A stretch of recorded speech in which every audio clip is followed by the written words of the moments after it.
everyone, welcome back. Today we are chatting about work-life balance. I hope these points about work-life balance will help lots of people, but this video in particular is for people like myself who are self-employed, a business owner, an entrepreneur, however you would describe yourself. It's very difficult.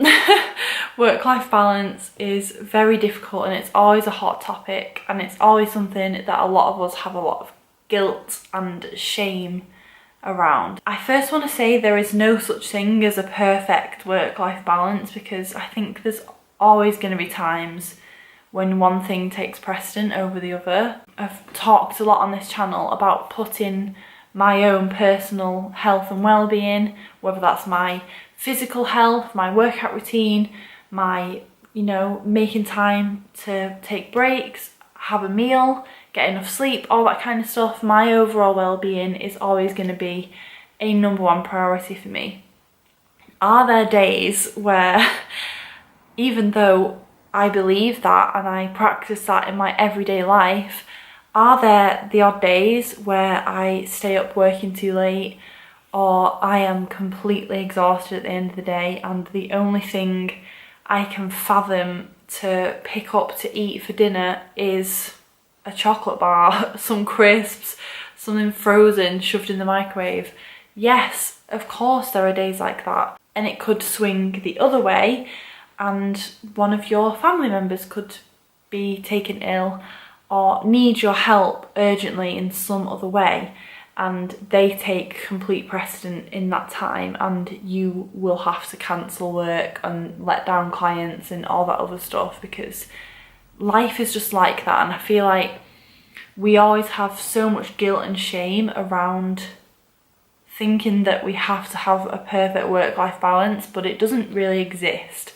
It's more of a daily practice towards achieving that, or achieving what feels best for us at that current time. That being said, here are my 5 top tips to achieve work-life balance in your everyday schedule. My first tip is to mark time off in your calendar before you mark off any other work, any appointments. I say this because I've neglected to do this a lot in the past, and you end up just filling that empty space with more work. And I had the sudden realisation a few weeks ago that I've not had a holiday at all this summer. When I was experiencing a lot of burnout a few weeks ago and I didn't have any energy, just felt really demotivated, that's when I realised that I had to prioritise stepping away from it all and taking that time off. My second tip is more to do with the day-to-day stuff, and that is to have a cut-off point.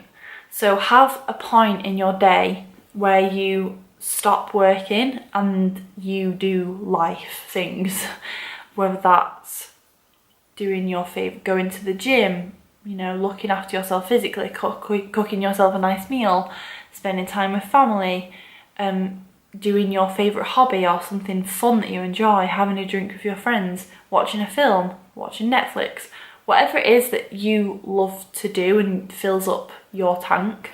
Have a cut-off point in your day where you stop doing anything productive and work related and do those things. Otherwise, you will probably find yourself not feeling like you can switch off at night, and then you'll find yourself struggling to sleep, and then you'll find yourself lying awake with your to-do list rolling around in your head still. I've totally been there so many times.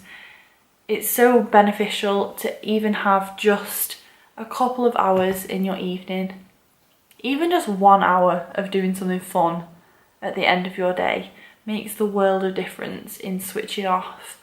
And your brain and your energy levels and everything else needs that recharge in order to get that work-life balance, but also to be able to give everything you have to your life as well as your work. And my third point is, when you have that cut-off point, to fully switch off.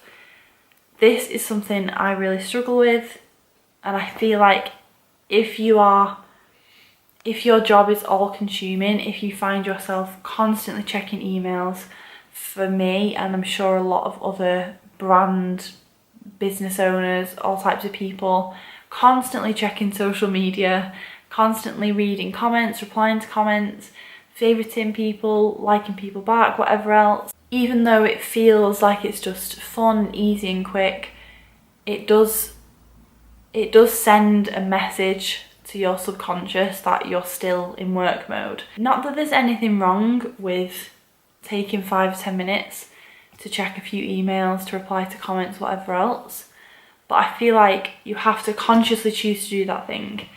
And then when you are switched off and you are participating in life balance, putting your phone away, putting it on silent, turning it off, leaving it in the other room, whatever else you want to do, and being completely present with the person you're with the people that you're with the conversations that you're having, with the activities that you're doing, with the food that you're sharing. The epitome of work-life balance, because a lot of people feel so guilty thinking about doing the other thing, where, for example, they're at work and they're guilty because they're not at home with their family. They're at home and they're guilty because they're not at work. But if we practice being present in every single moment, that guilt does not have to exist, because we are present at work, we are present in our to-do list, in our tasks that we're doing at that current moment.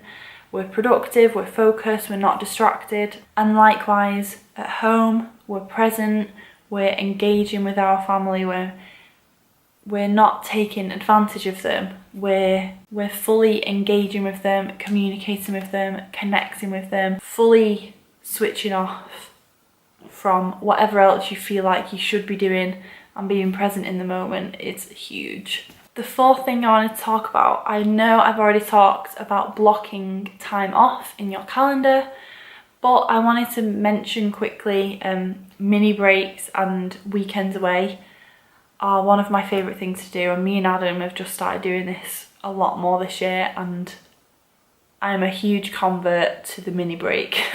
If you are stretched for time, like this year, I'm juggling so many different things that I can't really afford to just run off to Spain for 2 weeks, as much as I would love to do that, and will absolutely be doing that or something similar next summer, and blocking that off in my calendar. If your business doesn't allow you too much time away, then a mini break is a really, really practical way to get that. Just 2-3 days to switch off, recharge and refresh, and feel amazing when you get back. There's something about leaving your environment, I think.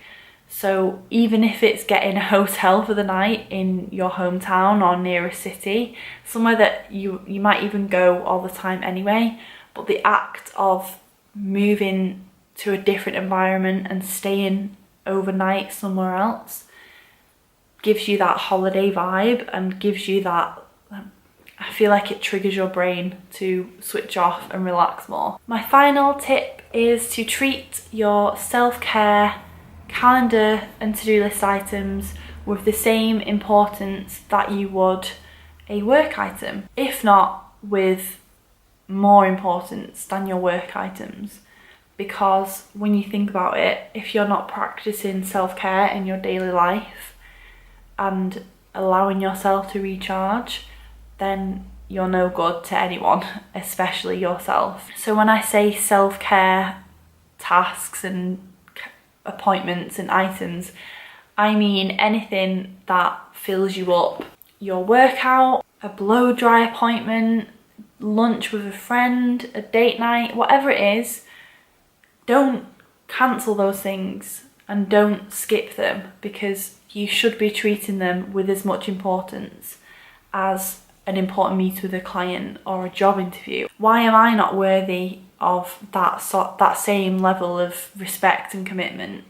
I feel like that's a really important question to ask yourself if you're someone who regularly turns down things that you know are good for you, whether that's physically, mentally, emotionally.